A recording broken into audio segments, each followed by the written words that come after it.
Hi, this is Jen Pilcher, Navy spouse of 23 years. And when I'm not helping military spouses connect in our digital community, I'm stacking Benjamins.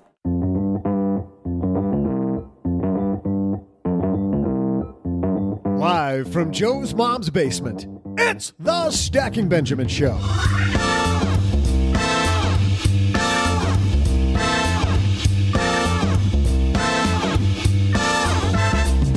I'm Joe's mom's neighbor, Doug, and on today's show, let's meet the Marie Kondo of personal finance, best-selling author Ken Honda. Plus, it's Cats Up Day. I don't know what a sup is, but I got a cat. That might come into play, huh? Anyway, in our headline segment, while everyone obsesses over fund and advisor fees, the Justice Department is obsessed about another fee: hidden realtor commissions. We'll also throw out the Haven Lifeline to a lucky listener and save time for my Cats Up flavored trivia. And now, two guys who are celebrating that apparently it's also Moonshine Day. It's Joe and O-G.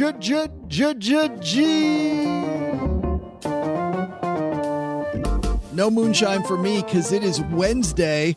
Hey there, everybody. Welcome to the party in the basement. I'm Joe Saul-Sehy, Average Joe Money on Twitter, just so you know who's who. And here's the guy who's not the fake OG on Twitter.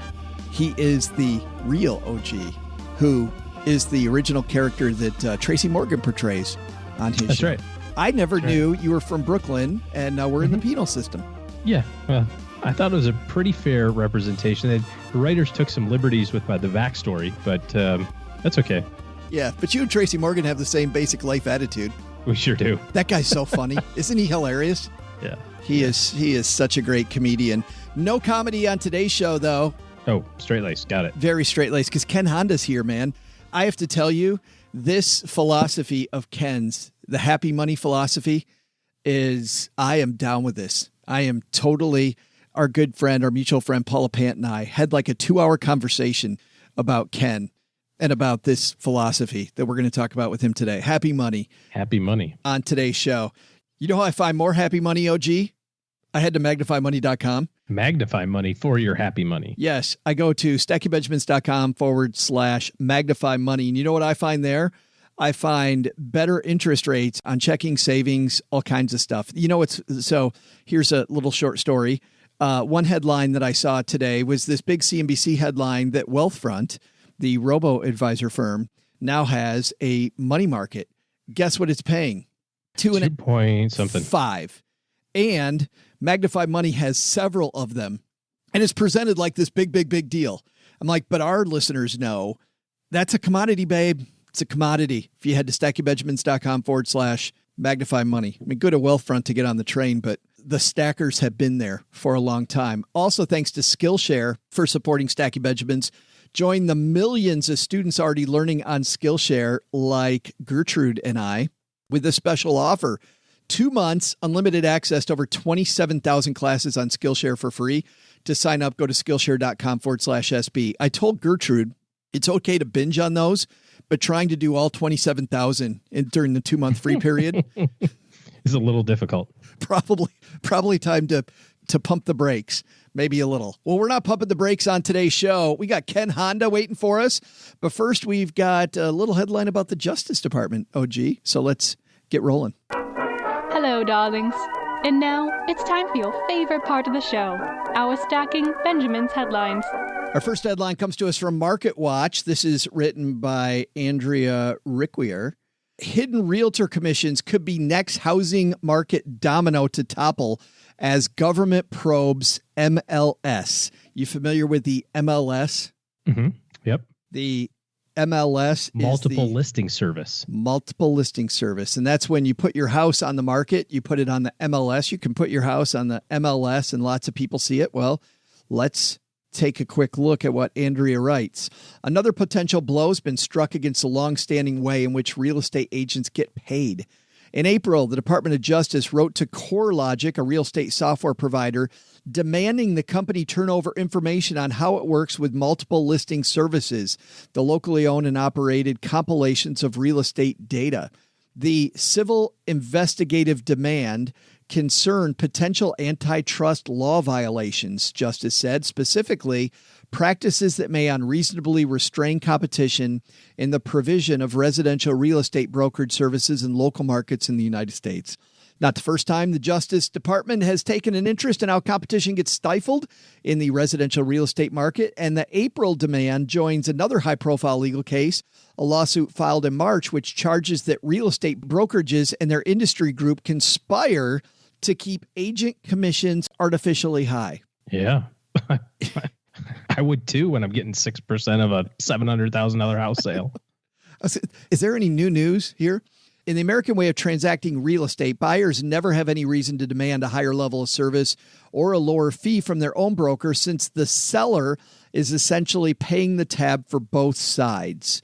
And often when sellers try to offer fees lower than the 3% that's standard across most of the country, brokers tend to steer buyer clients away from those listings, even if the house was a good fit. I wonder if you could use the word broker for any other financial transaction that one does throughout one's life other than real estate, like stockbroker or financial broker. So basically there's people out there that will not do what's in your best interest because their incentives don't match up with yours. Well, and you see people that try to get lower fees in this particular market, and it's so frustrating because I've had friends have this happen. They put their house up for sale by owner and the house doesn't move. And it's a gorgeous house. All they're trying to do is save a few $1,000s on realtor fees. A few thousand? No, it's tens of thousands. I mean, a few thousand would be, no, seriously, a few thousand would be if you're selling $100,000 house. Right. That's a few thousand. You sell a $200,000 house, now it's $10,000. That's more than a few. 12.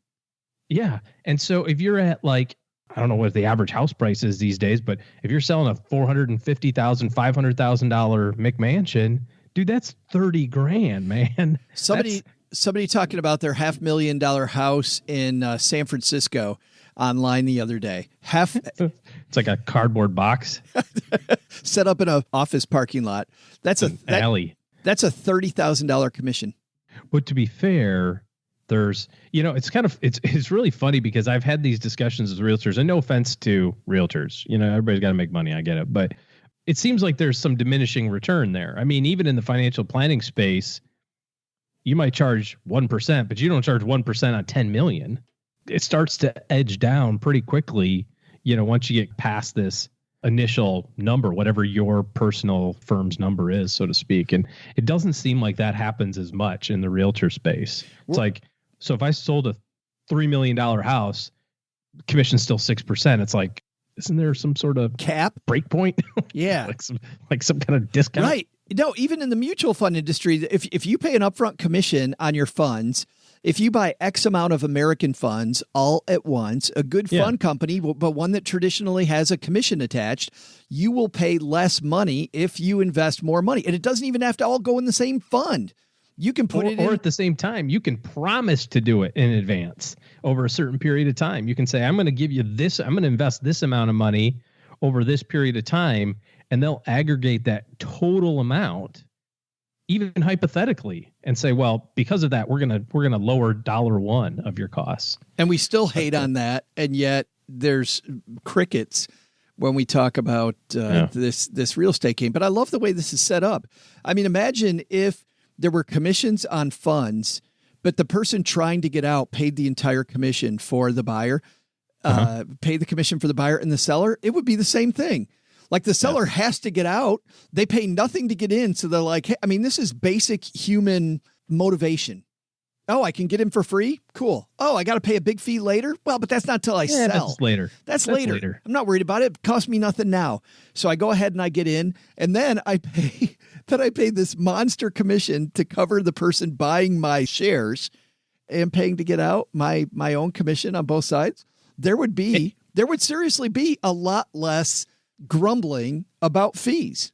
Yeah. And could you imagine if there was also the backhanded nature of like, well, Jack's selling his house at 4% commission instead of 6%. So now I'm not going to show you that mutual fund. Right. I'm not going to tell you about that mutual fund because that one doesn't pay me as good. Merrill Lynch is steering all their clients away from that trade. Or they set up like an exchange that doesn't include any of those trades. Like, hey, you can sell it to your buddy Bob for that if you want, but if you want to sell it on the exchange. You want to be one of the cool kids. Yeah. Paying full boat. Yeah, it's phenomenal how that just setting it up the correct way, kids, is how you make a ton of money and not have people complain about it. That is the key to the whole thing. I'll link to this on our show notes page at stackingbenjamins.com. And by the way, we obviously can't solve the real estate commission issue today, but this brings up a bunch of conundrums, OG. Number one, work with a realtor or not work with a realtor. I'm all for working with a realtor. I mean, hey, I want my house to get sold. If I'm somebody who's selling a property and I've got to move, I'm going to bite the bullet and get in that system, because outside that system is ugly.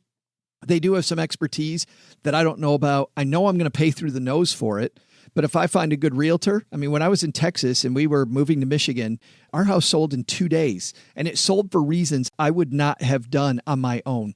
We overpaid like hell to get our house sold, but I didn't have to worry about it. It was done. It was done right, done the first time.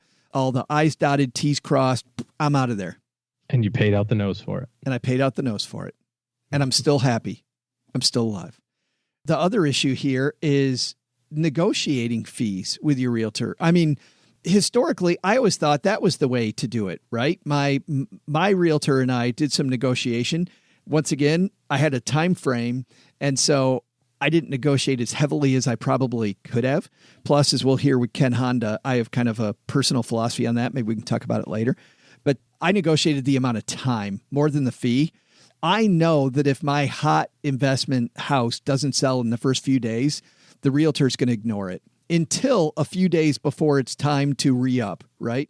So I negotiated the amount of time. I'm like, no, you're not getting it for 6 months. You are not getting it for 6 months. Mm-hmm. You're going to get it for 3. And she said, that's not enough time. And I said, either you got it for 3 or you don't have it. And she told me all the reasons it wasn't enough time. And I said, well, do you want it? And she goes, yeah, I'll take it. Yep. And then it was sold in 2 days. And it was sold in 2 days. Yes. Yeah. So apparently you overshot by 2 months and 28 days. I know. I will pay you all the money that you ask for, but I want the ability to fire you very soon if it doesn't sell, because I know about how atrophy works in that market. Yeah, you get to pick. I mean, this is no different than any other sort of negotiation, right? You can pick the money or you can pick the terms. Which one of those two do you want? Yeah. I want the money, then I get the terms. Yeah. If you want the terms, then I get to pick the money. Yeah. Yeah. And I had 3 people use our realtor very successfully because I recommended them afterwards. So she ended up winning big, you know? Mm-hmm. She got what she wanted. I got what I wanted. Our second headline comes to us from financial planning. This is good news if you have an HSA available. OG, did you see this from the IRS? Clients can save more into HSAs next year. Yep. This is written by Catherine Mayer, but it's obviously available everywhere. Clients are going to be able to sock away some extra money into their health savings accounts. The annual limit on deductible contributions to an HSA will jump by $50 for individuals and $100 for families next year, the IRS announced. For big money. For 2019, the annual limit on deductible contributions will be $3,550 for individuals with self-only coverage, a $50 increase from 2019, and $7,100 for family coverage, a $100 increase from 2019. The minimum deductible for a qualifying high-deductible health plan also will increase to $1,400 for self-only coverage and $2,800 for family coverage. Annual out-of-pocket expenses will see an even bigger jump next year. Well, that's fun. Yes. Deductibles, and this is the ugly underbelly. Deductibles, copayments, and other amounts that do not include premiums will have a maximum limit of $6,900 for individual coverage next year, up from $6,750. So that went up $150, and $13,800 for family coverage, up from $13,500 in 2019. I still think when I look at HSAs, Roth IRAs, traditional IRAs, I think HSAs are number one. More than ever, I'm thinking you save there first, OG, because it's in tax-free. Like, fill this up before you fill up your Roth IRA. I don't know. I get your opinion on this, because it goes in tax-free It comes out tax-free. So where the Roth gives you one end of the stick, the traditional gives you the other, this potentially gives you both. Yeah, I think so, except for the fact that just the mental image of what that account is for has people use it a little bit more frequently. You know, when you look at your Roth IRA, you don't think, I could use this for a broken arm. Although technically you certainly could, right? Yeah.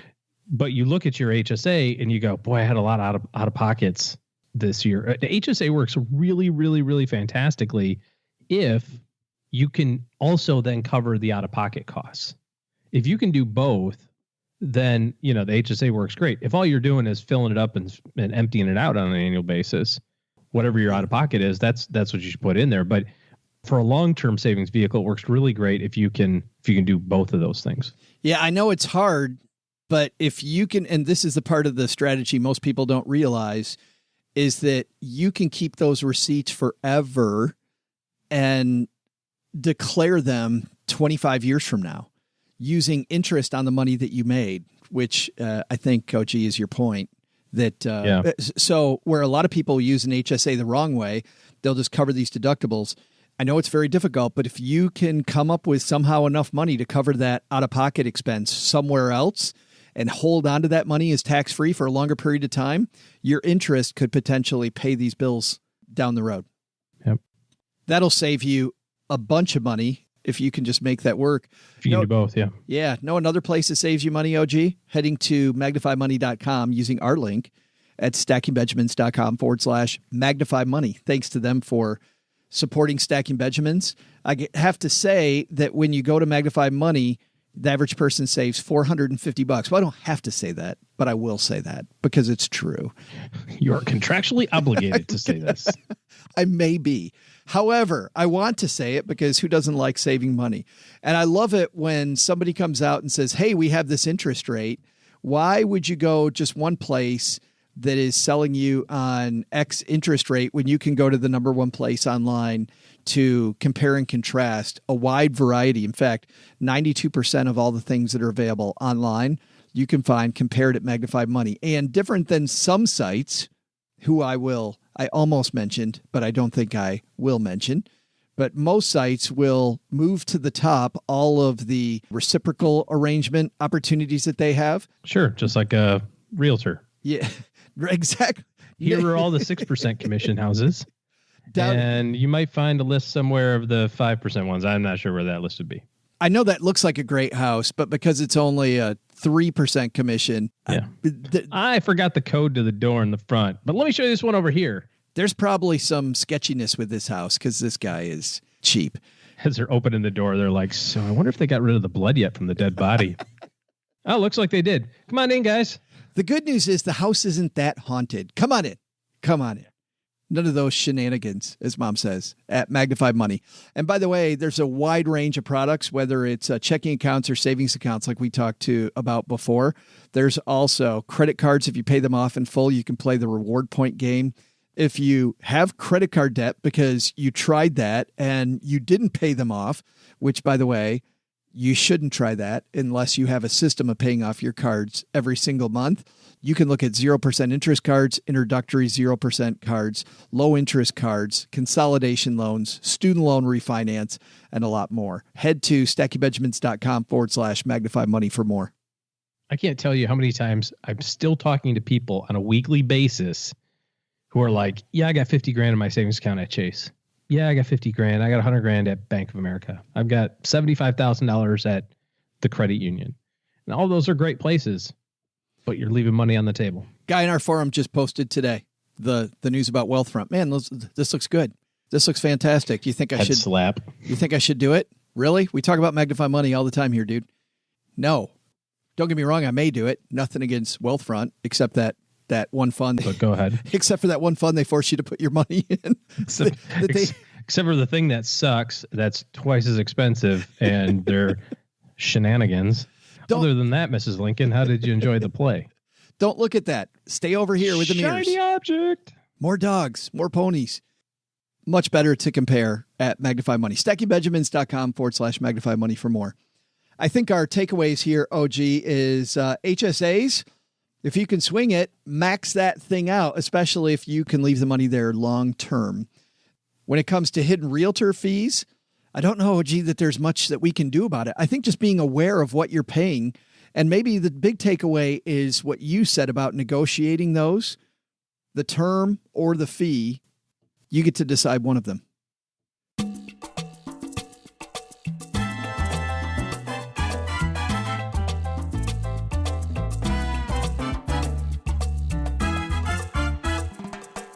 Coming down to the basement is a guy that I've been super excited to talk to. This gentleman, Ken Honda, is Japan's #1 best-selling personal development guru. And he is a guy who, if you've ever studied Eastern philosophy, is a master at the Eastern philosophy of money. His new book out is called Happy Money, and it goes over that getting rich quick is no way to achieve happiness. And of course, money for a lot of us out there in the audience, it causes fear, it causes stress, it causes anger, it breaks apart relationships, marriages, ruins people's lives. Obviously, money's just a piece of paper, but we bring a lot of emotion to the table. And that's what Ken talks about is emotionally, how do you handle money? This philosophy, let's let you hear about it from the man himself. Ken Honda, coming down to the basement. And coming down the stairs to the basement, well, I'm so happy he's here with us. Ken Honda is here. How are you, man?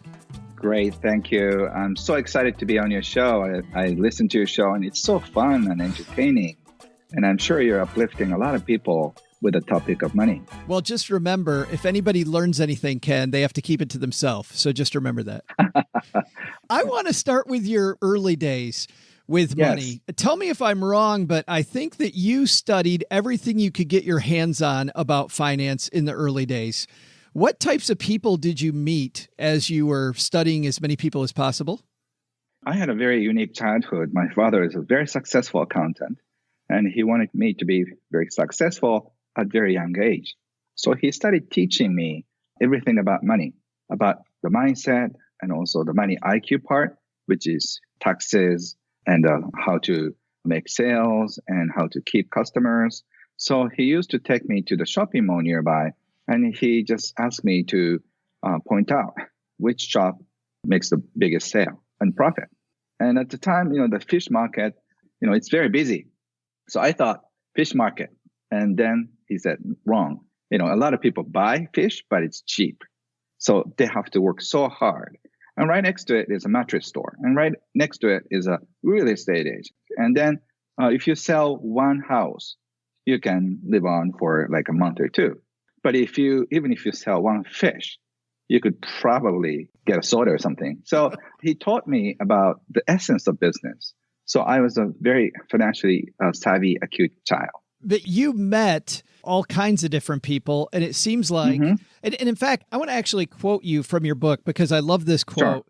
You say, I'm going to share a little something with you. It doesn't matter how much you have or make. It's your feelings about money that determine your wealth. Explain that to me. Yes. So my father used to take his clients home. So I had a chance to meet them. And I realized that there are two kinds of people around money: happy people and not happy people. And it's not how much you have or how much you make. It's about how they deal with money. If they're doing what they love and happy customers, happy employees, and they are in heaven. Whereas even though if you make a lot of money, if you're struggling, trying to take advantage of customers or all these other people, you're very miserable. And I could tell that as a child because child sees things through. And I realized, I don't want to be wealthy, but very unhappy. It's funny that you say that because I know so many frustrated people that have a lot of money and you wonder what they have to be frustrated about. But you point out that we all have the same fears. Like people with lots of money have fears. People middle income have fears. It doesn't matter how much money you have. The mindset then is everything. Mm-hmm. And later I found that there are two kinds of happy people: happy people with money and happy people without money. And if I could choose, I'd rather be happy people with money. That's how I sort of started my journey with money. You tell a story at the beginning of your book about a woman going through your wallet, and Yes. she's looking at the different bills and talking about them. Can you tell that story? I was approached by this mysterious woman. She asked me if she could take a look at my wallet. And at the time, Japanese people were very curious about wealthy people and celebrities and what kind of wallet they use. You know, you want to kind of see what kind of wallet Justin Bieber has. And that's a Japanese people thing. So I said, people are trustworthy at the party. So, okay, you can just take a look, but make sure that you give it back to me. And she was just checking my bills. She took all the bills out and she was doing something. And she said, this is good, this is great, oh, this is nice.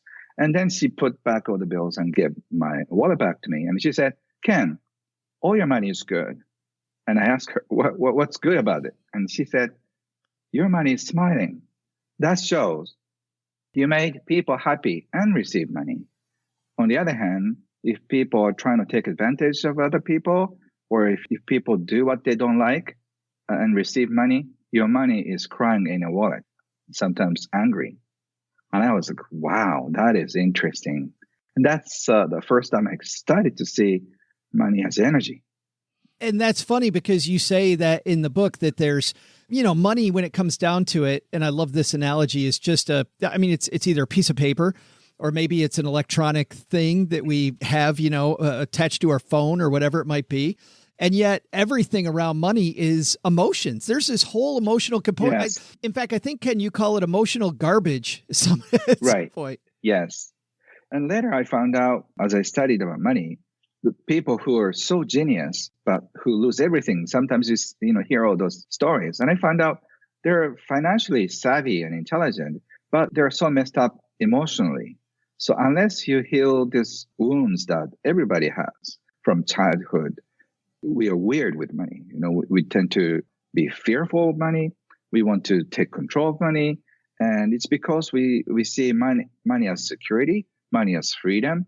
We see all kinds of things around money, but money is neutral. So unless we deal with what I have about money, we cannot be free and peaceful. That's what I found out. And that's what I've been teaching hundreds of thousands of Japanese people. And I have them become financially free, both emotionally and financially. Well, and obviously in the 7 minutes that I have left with you, we're not going to be able to make people completely free. But Yes. where do people start then, Ken? If you want your money to be happy money, where do we begin? Joe, that's a beautiful question. I asked the same question to my mentor, who's Wahei Takeda, who's called Warren Buffett of Japan. He's one of the wealthiest Japanese investor, and also a great businessman, very generous man. He said, when the money comes in, say, arigato your money. And the money goes out, also, arigato your money. In other words, arigato in, arigato out. So when you receive money, just say thank you. And when you spend money, also say thank you. Because we're doing the opposite thing. When we receive money, we're so frustrated. Why is this amount? I'm so upset. Some people must be taking advantage of me. And when we spend it, we do that with guilt and also resentment. Oh, I don't want to pay taxes. I don't want to pay electric bills and all these things. So instead of frustration, deal with money in gratitude. And once you deal with gratitude, a lot of interesting thing happens. One, you will probably stop worrying about money because Wahei said you cannot focus on money gratitude and money worry at the same time. It's how human mind functions. So if you keep appreciating money coming in, money going out, you have fun with money. And if you forget after a few days, you realize that, I forgot to worry about money. So it really is then, what I'm hearing from you, Ken, is it's about self-talk. It sounds like Yes. I'm doing very positive self-talk with myself about my money. Yes, it's so true. Because think about it, there could be so many accountants, dry cleaners, and out of all those people, they hired you. And that's amazing that they chose you to give their precious money to.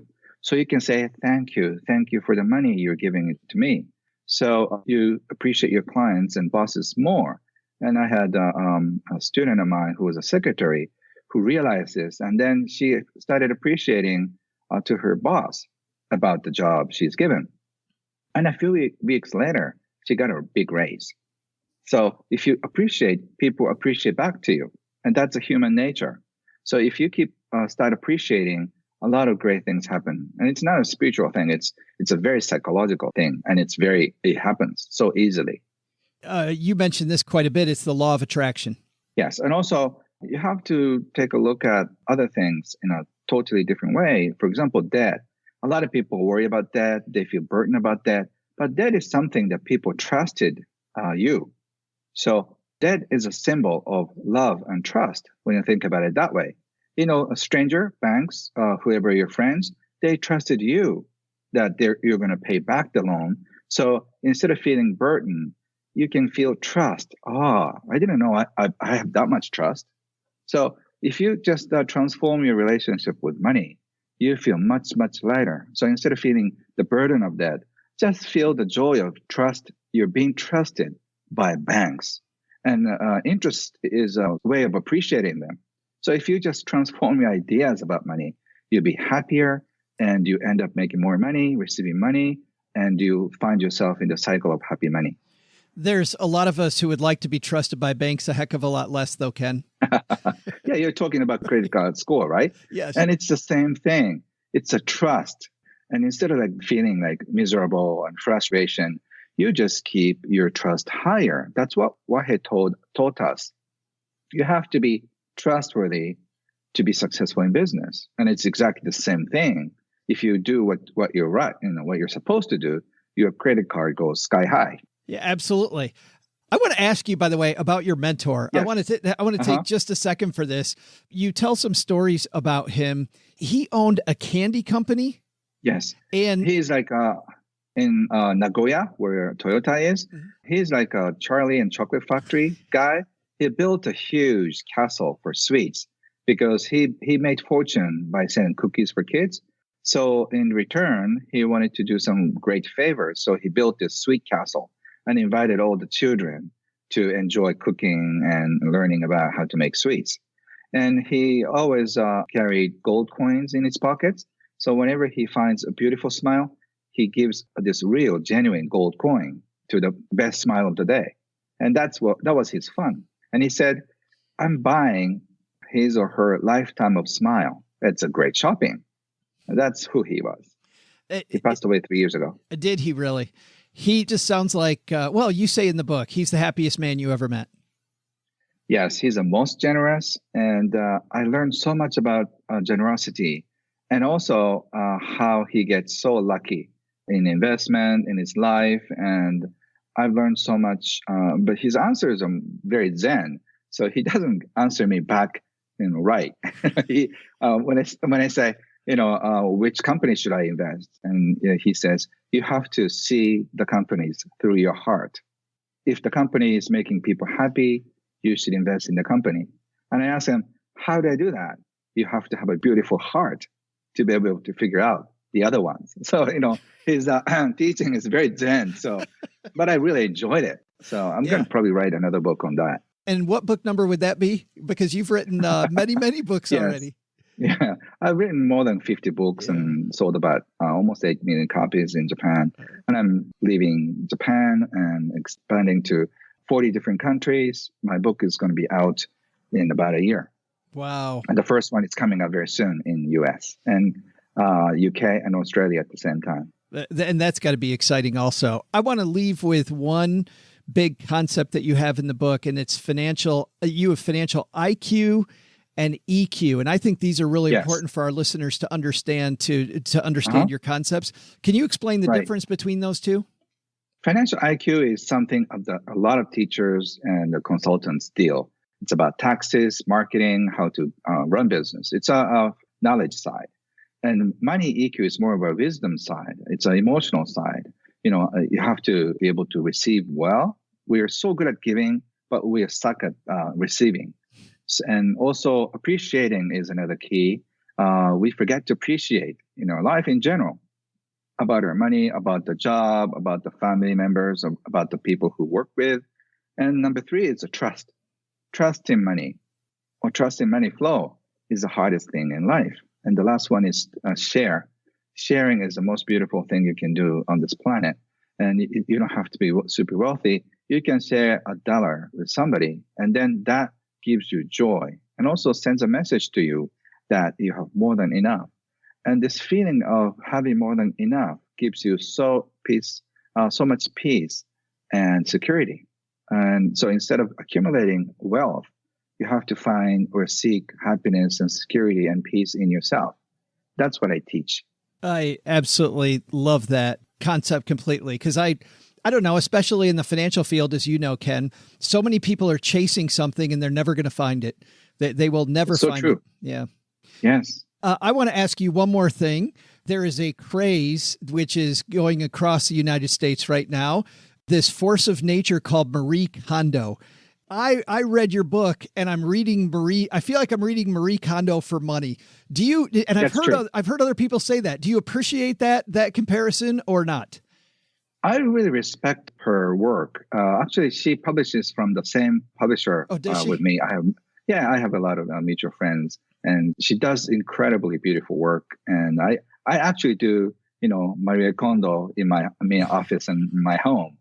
And I do have a very similar view on money. So it's like a sparkling joy. Yeah. If you feel like you should spend the money out of joy, that's good. That's happy money. And if you feel like, ooh, I don't want to do that, or grab money, I call it yucky money. So it's more like a heart-based way of living.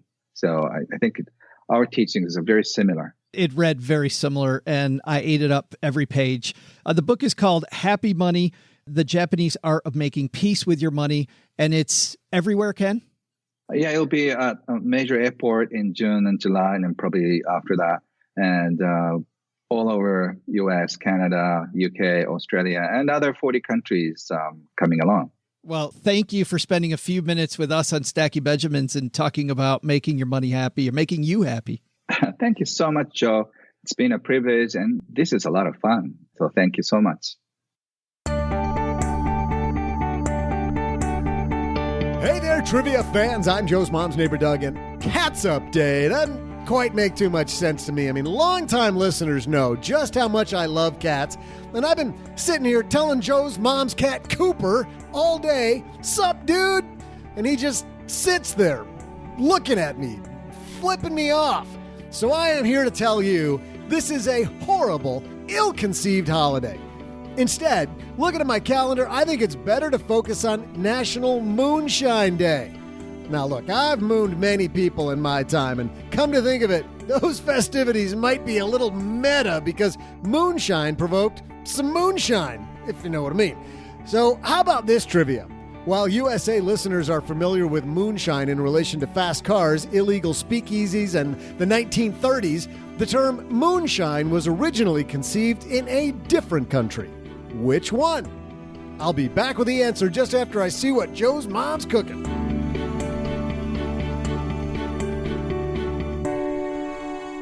We talk a lot about learning on this show, and it's funny when Ken talked about gratitude earlier and about being thankful. We're thankful that we have some resources that we can share, which are fantastic places to learn from. How about when you learning from the best and the brightest so you avoid mistakes later? Well, a place that we really like is Skillshare. It's an online learning community for creators with more than 27,000 classes in design, business, and more. You'll discover countless ways to fuel your curiosity, your creativity, and enhance your career. You could take classes in just about anything, financial planning, if you'd like, accounting, bookkeeping. There's all kinds of business classes. For our business, of course, social media marketing. I took a great class in photography. You can take creative writing. Gertrude's done a couple on illustration that have been fantastic and have helped us a lot. But even more than that, they're pretty fun. So whether you're looking to start a new side hustle or maybe just discover a new passion, give yourself some new professional skills with a Z, Skillshare's there to keep you learning and thriving.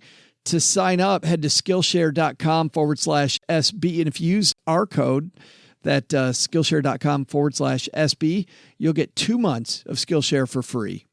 It's funny, I remember Tom Peters, one of my favorite management gurus, talking about how nobody wants to be bad at their job, and yet we wait for other people to train us, to get them to give us the skills that we need to succeed. Why wouldn't you create your own curriculum? With Skillshare, you can do that. You can join millions of students already learning on Skillshare. They've taken the reins. Get 2 months of Skillshare for free.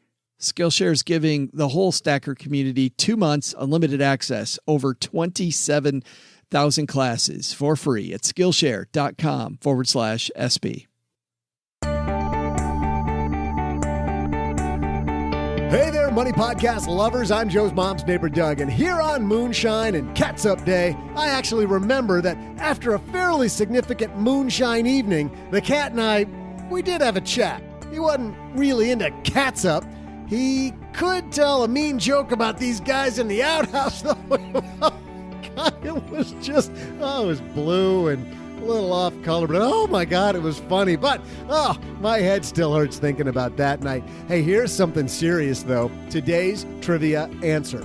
The question was this: while USA-based listeners might think of us still out behind the house creating moonshine in the countryside, the term moonshine was actually created in another country. Where? Well, here you go. The term moonshine dates back to the 18th century of England, where it was used to refer to spirits illegally distilled or smuggled into England. Also known as moonlight in the 19th century, moonshine has a long history of creating awkward moments in places other than your family picnic. Good news, huh? See ya!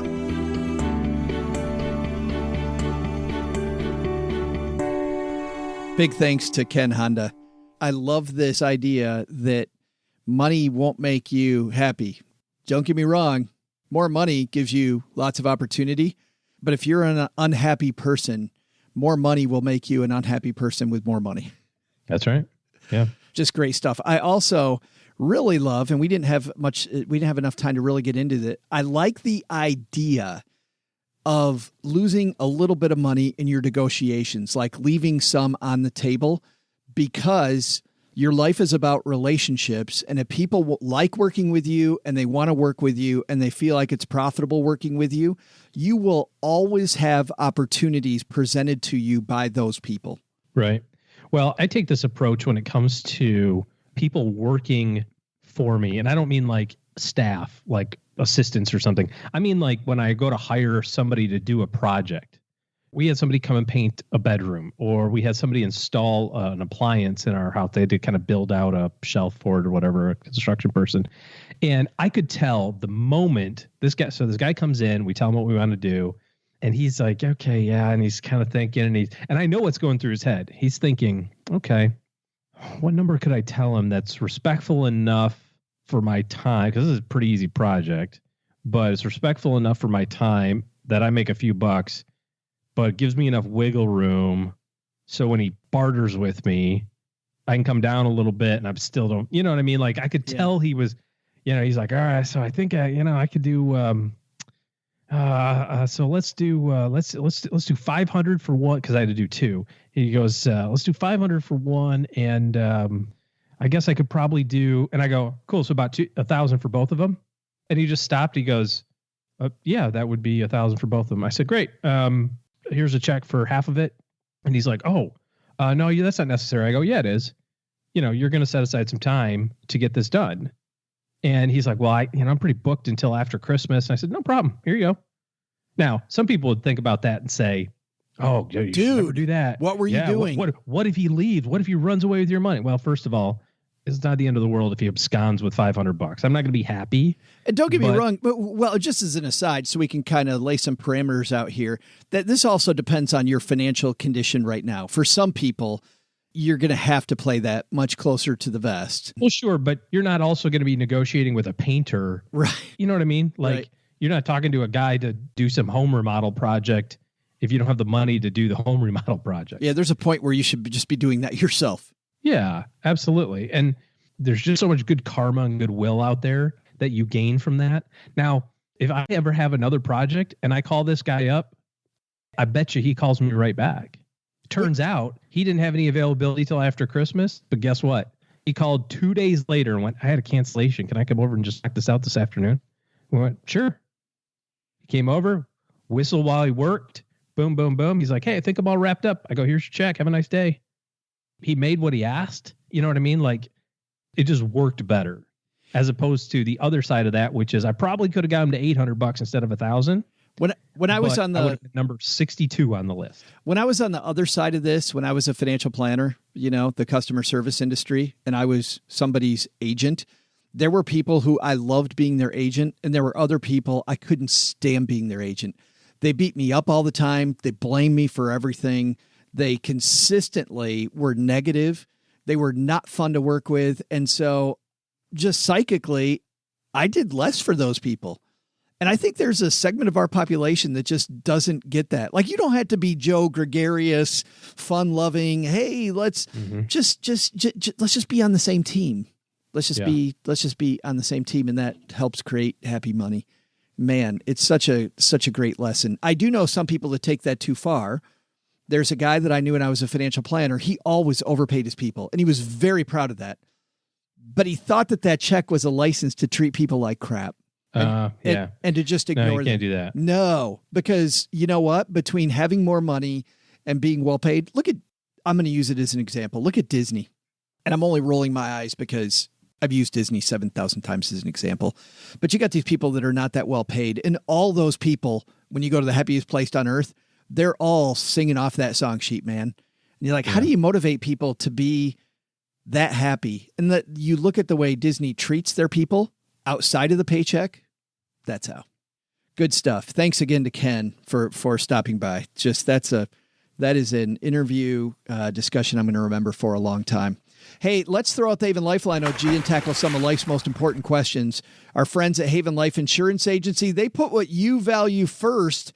And our friend Charnay down in the basement Facebook group told us it's neighbors that move across the country with you and podcasts that teach you nothing.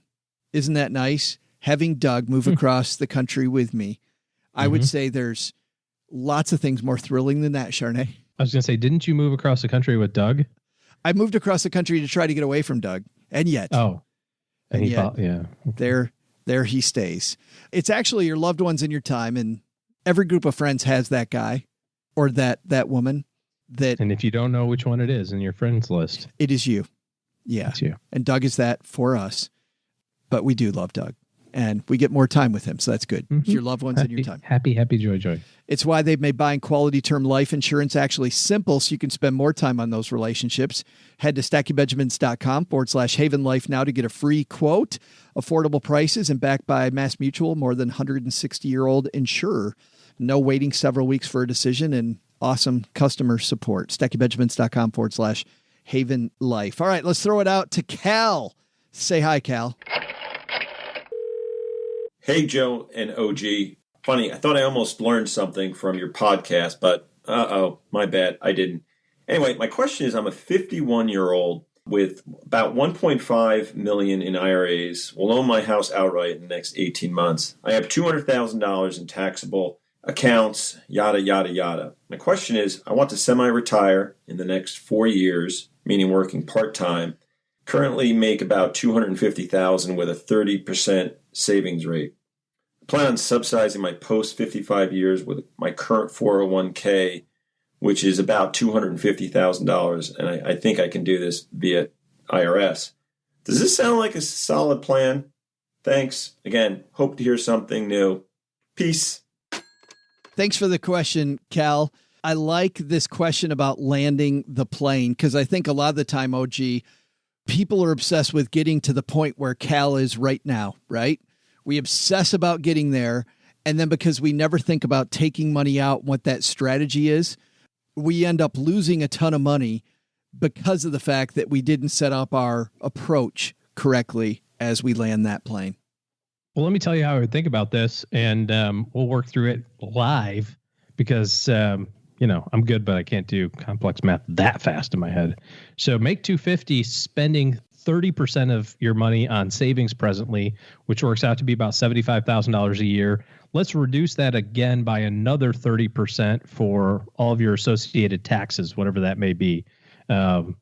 Federal, state, FICA, whatever you might have there. So let's say that you're living on $100,000 a year. So the first thing that I want to do is I want to add inflation for the next 4 years to $100,000, which means about $112,000 is the first year's income requirement just to kind of keep up with the rising costs between now and then.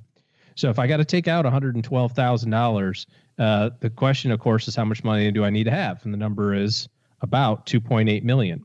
So if our goal is $2.8 million, and he said about $1.5 million right now. Yeah. And he's saving $75,000 a year, and we got 4 years to get it done. So we'll turn that into monthly because I like to do that better. So $6,250 a month for the next 4 years. And we got to get to $2.8 million. Tells me that your money needs to grow at 12% a year between now and 4 years from now to be able to pull this off, which is a number that I would not use to count on for my financial plan. Now, you may get 12% a year for the next 4 years, which may allow you the ability to kind of get there. You just wouldn't plan on it. I just wouldn't plan on it. Yeah, I would be much closer to maybe 9%. And then that makes that we've got to go probably about 5 years. And even 9% is coming in hot for a plan. I mean, I don't know about there's you. Expectations and then there's planning numbers. So, right. So kind of depending on, and I think this is where most people miss it on investments and financial planning is there is a correct way. And I think it's been a theme for the last 4 or 5 weeks of episodes, this theme of the correct way to put your money together. It's going to be unique to everybody individually. And so if we want to target a rate of return for your portfolio, I want to target it based on the requirements that I have to make my goals work. And what your goals are, Joe, might be different than my goals. So we're going to have different asset allocations. We're going to have different targets of a rate of return. So the idea of, well, what's a good asset allocation? I'm 50. What's a good asset allocation for me? What's your goals? You know, a 50-year-old with a 20-year time horizon before retirement can afford a different asset allocation than a 50-year-old who's got 4 years till retirement or 5 years. So somewhere between that 9 and 12% return is how I would design the investment portfolio and say, well, I know that I can't guarantee that I'm going to get 9% every year or 10% or 11 or 6 or whatever number you pick. But at least if I put the things together that provide me with a real high likelihood of doing that over a long period of time, you may get unlucky. We may have the next 3 years be 3 years of down market. And then you go, well, I haven't made any progress. But I wouldn't build my financial plan on hoping I get 12% a year. The one piece that Cal did say is that he wants to semi-retire. So obviously some of that is going to be covered from work income. But then by the same token, if then you're basically just in a holding pattern to use the landing the plane analogy. You're not actually contributing at that point, to your savings probably. No, but you are giving your money longer to sit before you attack it. So attack it as much. Yeah, that's true. Maybe. So it's probably pretty close in this 4 to 6 year time horizon, but a lot of things got to go right would be my guesstimation. And I think if you're listening to that, you can kind of see the spreadsheet that a financial planner will use. I mean, when I was a planner, there was a spreadsheeted out year by year. How much do we anticipate earning? So I can set that benchmark. How much do I anticipate that's earning off my investments? And then how much am I going to earn for those few years that I'm going to count on? And then what are my expenses going to be? And as I met with my clients, because we had those milestones, when we got together, we'd see if we were ahead or behind, because we knew that what really happened, you might spend more money, your investments might make more or less money, and third, your income will be higher or lower than what we projected. So of all those things, and we see if we're ahead or behind, and then we can adjust. And that's why I like the landing a plane analogy, because there will be wind, there's going to be atmospheric conditions, there's going to be traffic, there's going to be all these things that come up, but we still have milestones that we need to reach as we approach the runway. We need to be at point X. Otherwise, we need to respond differently. Like as an example, you have to execute a missed approach, which we don't want to do. We don't want to do that. We want to land at once. Just as an example, let's say that it's 2 years from now and Cal is $40,000 ahead. Well, he can either spend more money right now and keep working, and that's a discussion about work. He can stop working sooner. He can just keep living the way that he is now and either pass it on to heirs or plan trips for later on. He's got all these things that he can vote on. And I know as I'm saying those, you're probably listening to this going, yeah, I vote for that one. If that were me, I'd do that one. And my point would be back to you. How do you know which one you'd vote on unless you've set up those milestones yourself? Which is the first thing, if I were Cal, that I would do. I would set up a series of milestones for the next few years so he can see if he's ahead or behind. Right. Well, the only other thing that I'm going to add to this is a 50 to 55 year retirement age, even partial retirement age, is still very aggressive in the context of life expectancy. You've got still the better part of half of your life ahead of you on average. So at this point, I also wouldn't be right up to the limit of aggressiveness and calculations, because the one thing that you can't control is that bad luck, right? The bad timing. The guy who retires just on the edge of making it work on January 1st, 2008, goes on a year-long cruise and comes back and goes, "Hey, how's everything going?" It's like, oh crap. You just picked an unlucky time to retire, and you won't know that it's an unlucky time until, of course, you're into it. So because of that extra early retirement that you're in, I would give myself a lot of margin of safety is what we would call that. So I would build in that into the model as well. And that's the financial component, OG, but there's another piece of this that Cal has to seriously think about, and that is, what do you do? And I know there's people that blow through episodes like the one we had last week with Karen Cordaway about bucket list. But I got to tell you, my own dad retired early, and the first few years, we had to have a talk with him, OG, a few years into retirement, because he started spending time with dudes that were 15 years older than he was and immediately had their aches and pains. Like immediately. My dad's health, the first 5 years that he was retired, deteriorated so much. And I personally believe it was because he no longer had a mission every day. He had to think more clear. He was so concerned about getting out of this spot that I don't think, and I think he'd even tell you, he didn't think enough about what he was going to do next. And now he's got a full day and full things that he does, and work is a distant memory, and he stopped hanging out with people significantly. He still hangs out with some of those guys, but he also hangs out with people that are more in his age group. But the problem that Cal might run into at 55 is a lot of his peers are still working. So what are you going to do becomes, I think, a big piece of the equation. Agreed. Thanks for that question, Cal. We also have some letters that we're trying to finish up. This one came to us from Adrian. Adrian said, "Greetings, love the show. Adrian. You and your guests were talking about opening a Roth IRA for your child. You also mentioned you can actually pay your kids for small chores. I was thinking about $1,000 a year, realistic, of course, and then save that money into a Roth IRA for kids. Is that true? I read that a child minor can have an IRA only once they earn income. Does it have to be full-blown income with W-2, etc., or just a simple income from your parents and neighbors, for example? Appreciate the help and keep up the, quote, good work." Thanks, Adrian. Thanks for the question, Adrian. Putting the kids on the payroll, OG, what do you got to do? So a couple of thoughts on the hiring your children. It's certainly a lot easier if you're already self-employed or you own a business and you can put them on the payroll. But remember that they have to do actual things. You can't just say, "I'm going to go pay my kid $1,000 and they don't actually have to work." They have to perform some sort of duty. And that pay, by the way, needs to be somewhat commensurate with the work that they're doing, right? So you can go out on the open market and get an idea of what that should be. You also want to be aware of any child laws, labor law, child type labor, things. Right? And then I think the other part is that it has to be real stuff. So yeah, you have to report it to the IRS. Doesn't mean they're going to pay taxes on it, because kids have different tax brackets on the first little bit that they make, but it's got to be legitimate stuff. Ultimately, this boils down to a really important conversation you want to have with your tax preparer or CPA. Don't take my word for it or Joe's word for it. If you're thinking about doing this for 2019, get with a tax person, a CPA, and say, how do I do this legally so that everything's good, because the last thing you want to do is get into a fight with the IRS about your kid's $1,000 Roth IRA, you know? Yeah, I think great question for a CPA before you do anything. Yes, you can is the answer, but no when it comes to gifts from grandma or whatever it might be. That's right. Thanks for the questions, guys. If you've got a question, we're taking questions to the Haven Lifeline. So send those this way, stackingbenjamins.com/voicemail. Or you know what? If you just go to the Stacking Benjamins website, at the top it says questions for the show. Click that link and it will direct you. That's going to do it for today.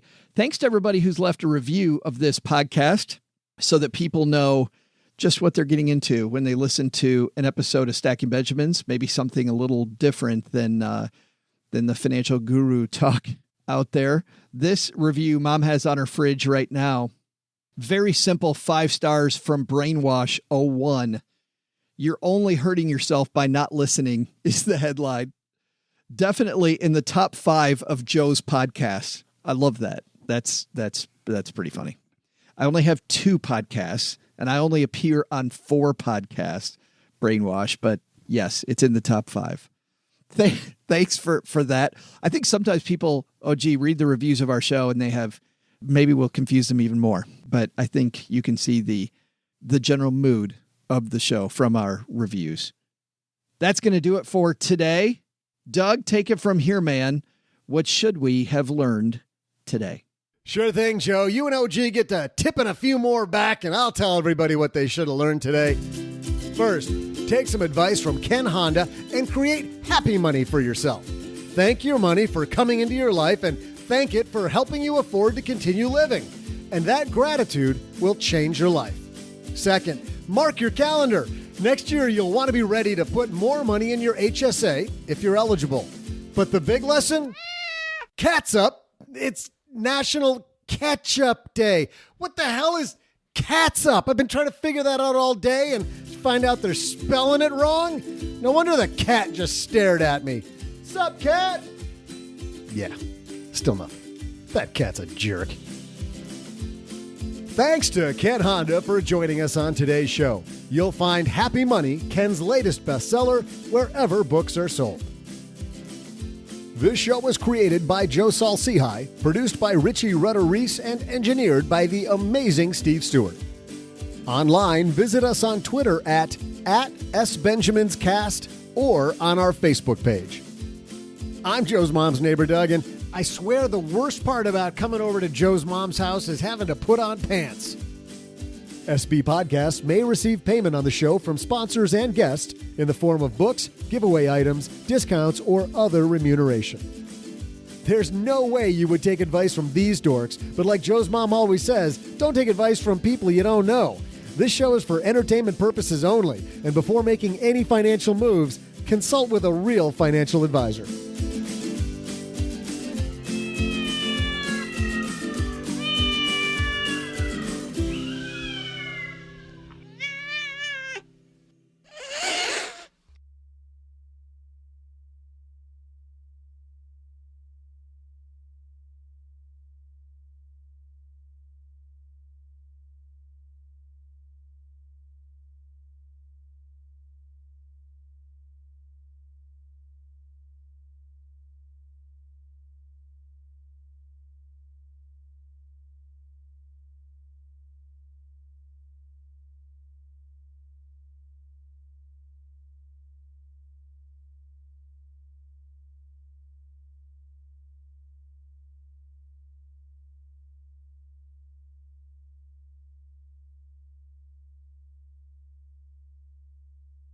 Welcome to the after show. This is the part of the show that doesn't exist. What happens here stays here if you're new to the show. I love interfacing with our partners. As longtime listeners know, we choose our partners carefully. And I really like the people at Haven Life because they have a similar attitude about work there. By the way, we do not have a date yet, but we plan on coming to New York City soon. And it's going to be at the Haven Life offices. And if you've seen the pictures of the office. I mean, it's this wide open space. food, drinks, beautiful spot for a get together. It's going to be a lot of fun. We'll have a date fairly soon. But anyway, it's a long way of saying that my friend Brittany over there sent me something, and she goes, "This is totally." She goes, "I thought of you right away," and it totally, OG, is you and I. You know how a lot of people maybe aren't as direct as you are, and they try to get away from using the very direct word. Like if somebody has BO, you might say something about other things that are related, but not bring up the body odor. What are you telling me? Yeah. It's the same thing when people die, right? People pass away. You don't say the word died. So-and-so died. I mean, that's just pretty straightforward. Hey, so-and-so died. Instead, they use different euphemisms for that. So Mental Floss did a study, the most distinctive obituary euphemism for died in every state. If you're an American alive today, chances are you've heard or used one of over 100 different euphemisms for death. A common reason many people don't just say somebody died is a desire to not want to appear too harsh. This happens not just in everyday conversation, but also in obituaries we read in newspapers and increasingly online. Are there some expressions for dying that are more prevalent in obituaries than others? Are there regional variations? To find out the answers, I reached out to Legacy.com, a leading online provider of paid death notices. According to the data they provided in 2015, they hosted over nearly 2.5 million obituaries across 50 states and D.C. Of those, over 1.3 million included one of their 10 most common euphemisms or the word died. The top term for died, instead of saying so-and-so died, is what? Passed away. Passed away. Nice job. Used in 32.5% of all obituaries and topped the national list. In every single state, it was either passed away or died that was used most often. The relative prevalence of each of these terms paints a much more diverse picture, however. Using a similar method to the most distinctive cause of the death map, I calculated the difference between the regional and national prevalence of each term. I love applying all this scientific numerology and mathematics to deciding how, in statistics, to decide which euphemism is used most. The highest value given to the phrase that is most characteristic of that state. As it turns out, some terms are used comparatively more often than others, depending on where you've died. So, by the way, the Midwest, west of Michigan here, does use died. So if you're from Iowa, Minnesota, North or South Dakota, Nebraska, guess what? You just say died. Also, congratulations, Pennsylvania and Idaho use died. You live in Texas. What's the most used euphemism there? Met his maker. That's close to the one in Oklahoma. Oklahoma is left this world. Ah, yes, indeed. So-and-so left this world. No, in Texas, it's entered eternal rest. Ah, yes. You know how you never get enough sleep?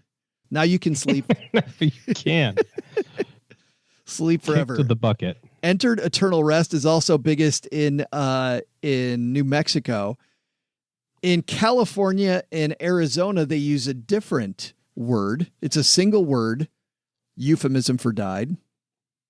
We can even, OG, stretch that up into Oregon. I don't know. Succumbed. Oh. They succumbed. Don't you succumb to something? Well, you succumb to death. I guess. In Utah and in Montana, we're a little more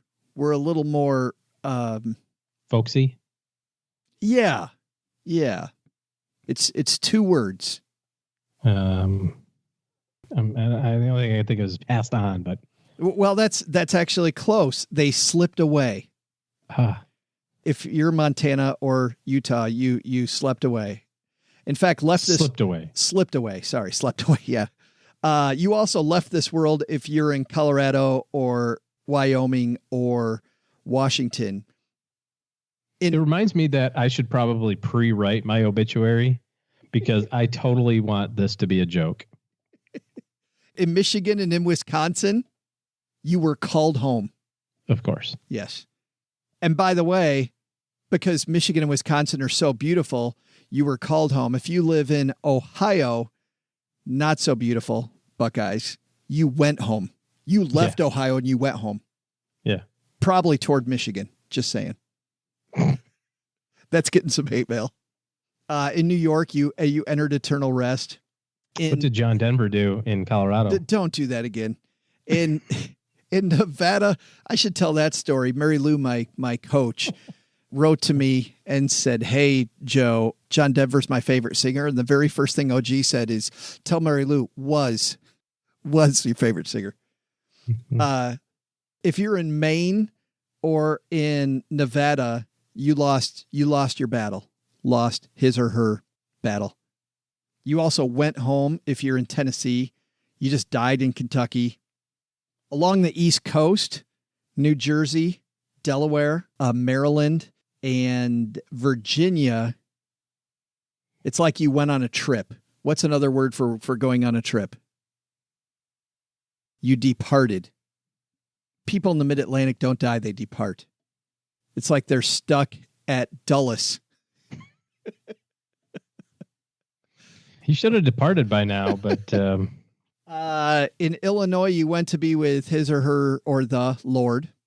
And in Florida, you passed away. In South Carolina or in Georgia, you entered eternal rest. Again, just like Texas. So I can't link to this. I may put it on my Twitter feed if you want to take a look at this map, or just go to Mental Floss. Funny stuff. Thanks to Brittany at Haven Life for thinking of me.